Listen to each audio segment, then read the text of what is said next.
तो अब MyGov पर आपको मिलेगी MyGov ब्रांडेड चीजें। MyGov मर्चेंडाइज वेबसाइट के जरिए। अगर आपने राष्ट्रपति भवन का म्यूजियम विजिट नहीं किया तो कोई बात नहीं, अब Rashtrapati Bhavan curio shop material उपलब्ध होगा इस प्लेटफॉर्म पर और इससे जमा होने वाली लाभ राशि सीधी जाएगी क्लीन गंगा फंड में। गंगा हमारे लिए जल की ही नहीं, भारतीय संस्कृति की भी धारा है जो शुद्ध होगी आपके सहयोग से।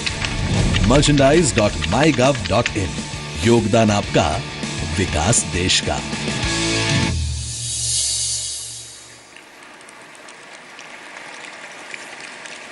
देवियों और सज्जनों, अब वो समय आया जिसका आप सबको सुबह से इंतज़ार था, जब माईगव से जुड़े कुछ चुनिंदा लोगों की बातें प्रधानमंत्री जी के सामने रखी जाएंगी और माननीय प्रधानमंत्री जी उन बातों पर अपने विचार हमारे सबके सामने रखेंगे।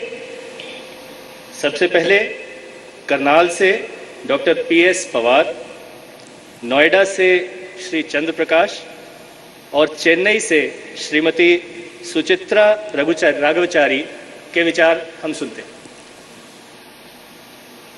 I am Dr. Pratap Singh Pawar from NBAGR Karnal. I am associated with my government as top volunteer since last 2 years. प्रधानमंत्री जी, मेरा सवाल है, गुड गवर्नेंस से आपका क्या अभिप्राय है? कुछ लोग कहते हैं कि गुड गवर्नेंस बैड पॉलिटिक्स है, और क्या आप गुड गवर्नेंस को रोजमर्रा की चर्चा का विषय बनाने में सफल हुए हैं? प्रधानमंत्री जी, मैं NTPC की सेवा से पिछले वर्ष रिटायर हुआ हूँ। मेरा एक प्रश्न है, यह गौरव का विषय है हम भारतीयों के लिए कि हमारे देश की अर्थव्यवस्था आज सबसे तेज़ी से विकसित हो रही अर्थव्यवस्था बन गई है। इसका भारत के आम आदमी के जनजीवन पर किस प्रकार का और कब तक प्रभाव दिखना शुरू होगा? नमस्कार प्रधानमंत्री जी, मैं डॉक्टर सुचित्रा राघवाचारी, चेन्नई से। At the outset, sir, I would like to felicitate you for a fascinating 2 years of inspirational governance. I would also like to thank you, sir, for the opportunity that ordinary Indians like me have had in voicing our thoughts and in participating in the governance paradigm through the MyGov platform. I have been a regular contributor and the amazing journey has been truly gratifying. Sir, today I would like to ask you a question related to health. We often say health is wealth, but problems in health, in practice, are associated with and accompanied by problems in wealth too. How do we get past this issue? Thank you, sir. 3 अलग-अलग सवाल अलग-अलग तरीके से आए हैं। मैं सबसे पहले तो MyGov के साथ सक्रिय रूप से जुड़ने के लिए देशवासियों को और आप सबको हृदय से बहुत बहुत बधाई देता हूं, धन्यवाद करता हूं।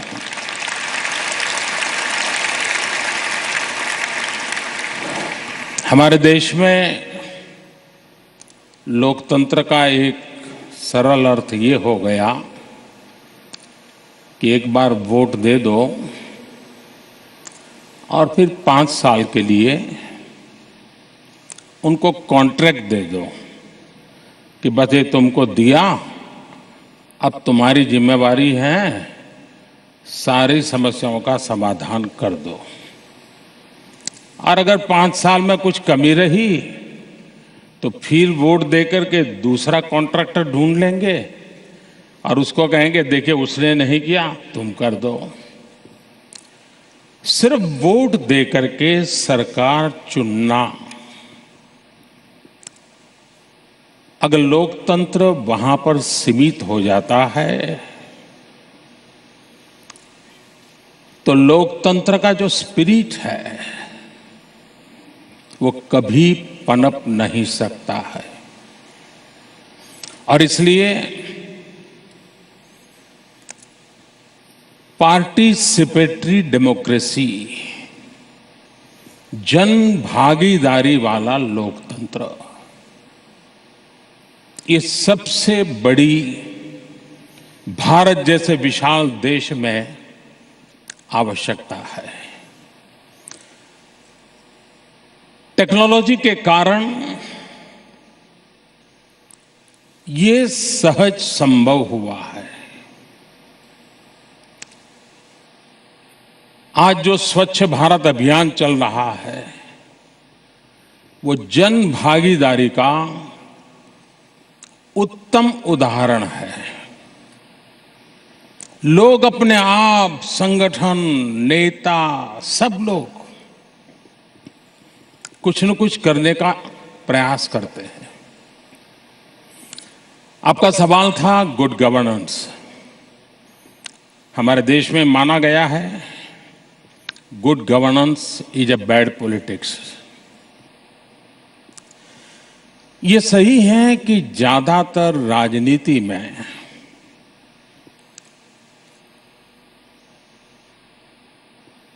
चुनाव जीतने के बाद सरकारों का इस बात पर ध्यान रहता है कि वे अगला चुनाव कैसे जीते, और इसलिए उनकी योजनाओं की प्रायोरिटी उसी बात पे रहती है कि भाई अपना जनाधार कैसे बढ़ाएं और अधिक वोट पाने के क्या रास्ते खोजें, और उसके कारण जिस उद्देश्य से कारवां चलता है वो कुछ ही कदमों पर जाकर के लुढ़क जाता है, और उसके कारण हमारे देश में good governance, establishment of institutions, checks and balance की व्यवस्था, हर स्टेज पर स्क्रूटिनी, रिस्पॉन्सिबिलिटी विथ अकाउंटेबिलिटी, इन चीजों के प्रति उदासीनता प्रवेश कर गई। देश में बदलाव लाने के लिए जितना महात्म्य नीतियों का है, निर्णयों का है, उतना ही महात्म्य लास्ट माइल डिलीवरी का है। आपने जो सोचा, समझा, निर्णय किया, धन लगाया, अगर उसके लाभार्थी तक वो पहुंचता नहीं है, आपने जो योजना बनाई वो योजना का अगर लाभ नहीं मिलता है, कुछ दिनों के लिए तो वाहवाही हो जाती है कि सरकार ने अच्छा निर्णय किया, एडिटोरियल भी लिखे जाएंगे, हेडलाइन न्यूज भी बन जाएगी, लेकिन अगर हम गुड गवर्नेंस पर बल नहीं देंगे तो सामान्य मानवी के जीवन में बदलाव नहीं आएगा। मान लीजिए सरकारी खजाने से पैसे खर्च करके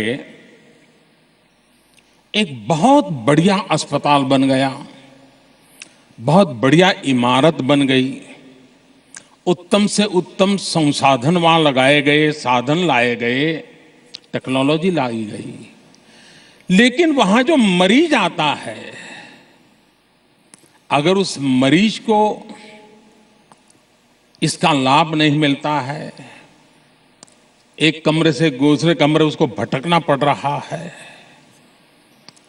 इमरजेंसी का पेशेंट आया है, कोई देखने वाला नहीं है, तो इतना डेवलपमेंट होने के बाद भी, इतना धन लगाने के बाद भी, इतना बढ़िया अस्पताल बनाने के बाद भी लैक ऑफ गुड गवर्नेंस,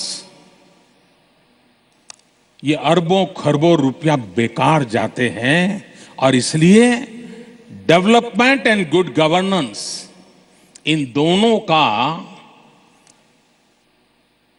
संतुलित संबंध रहना चाहिए, तभी जाकर के सामान्य मानवी को लाभ होता है। गुड गवर्नेंस हमारे देश में एक दुर्भाग्य है, कुछ ओपिनियन मेकर किसी पंचायत में कुछ हो जाए तो भी प्रधानमंत्री को पूछेंगे, नगर पंचायत में हो गया तो भी प्रधानमंत्री को पूछेंगे, जिला परिषद में हो गया तो भी प्रधानमंत्री का जवाब मांगेंगे, नगर पालिका में हो गया तो भी प्रधानमंत्री जवाब दे, महानगर पालिका में हो गया तो भी मत प्रधानमंत्री जवाब दे, राज्य में हो गया तो भी प्रधानमंत्री जवाब दे। पॉलिटिकली तो ठीक है, टीआरपी के लिए भी शायद ठीक होगा,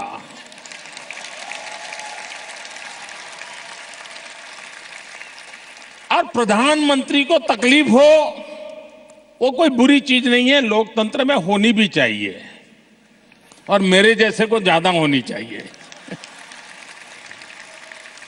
लेकिन उसका दुष्परिणाम यह होता है कि पंचायत अपनी जिम्मेवारी फील ही नहीं करता है। नगर पंचायत को लगता है मेरी जिम्मेवारी नहीं है, नगर पालिका को लगता है मेरी नहीं, महानगर पालिका को लगता है मेरी नहीं, राज्यों को लगता है मेरी नहीं, और उसके कारण गवर्नेंस को बहुत बड़ा नुकसान होता है। गुड गवर्नेंस के लिए पहली आवश्यकता है जिसकी जो जिम्मेवारी है उससे उस जिम्मेवारी का हिसाब मांगना चाहिए, न नीचे हिसाब मांगना चाहिए न ऊपर मांगना चाहिए, सीधा सीधा उससे मांगना चाहिए, तब सुधार होगा। सुधार तब होगा।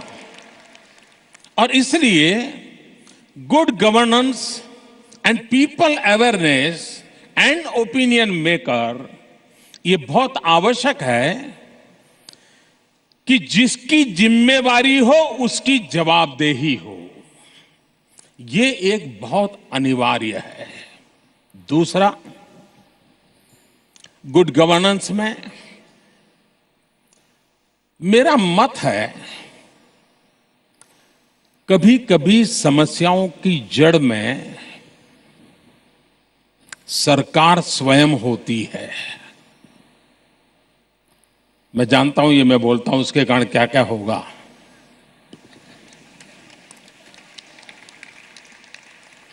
सरकार जितनी निकल जाए उतना ही जनता सामर्थ्यवान बनेगी और जनता राष्ट्र को जो चाहिए वो दे सकती है। सरकार हर जगह पे आड़े आने की जरूरत नहीं है, लेकिन अंग्रेजों के जमाने से ये आदत बनी हुई है, इसको बदलना कठिन काम होने के बावजूद भी गुड गवर्नेंस के लिए ये बदलाव जरूरी है। सरकारों ने अपने आप को बदलना होगा, रुकावटें पैदा करें, जनता को बार बार हमारे पास आना पड़े, हमसे हिसाब मांगना पड़े, ऐसी स्थिति क्यों होनी चाहिए। अब आप सिंपल सी बात है, आज जेरोक्स का जमाना हो, टेक्नोलॉजी आ गई, लेकिन उसके बावजूद भी हम सर्टिफिकेट अटैच करने के लिए उसको आग्रह करते थे, कॉर्पोरेटर का साइन ले आओ, एमएलए का साइन ले आओ, एमपी का साइन ले आओ, तहसीलदार का साइन ले आओ। वो बेचारा साइन लेने के लिए घूमता फिरता था। हमने आकर के निर्णय किया, भाई जनता पे भरोसा करो ना, जेरोक्स मशीन है वो जेरोक्स करके भेज देता है, जब फाइनल जॉब मिलेगा तब ओरिजिनल सर्टिफिकेट देख लेना, टैली कर लेना।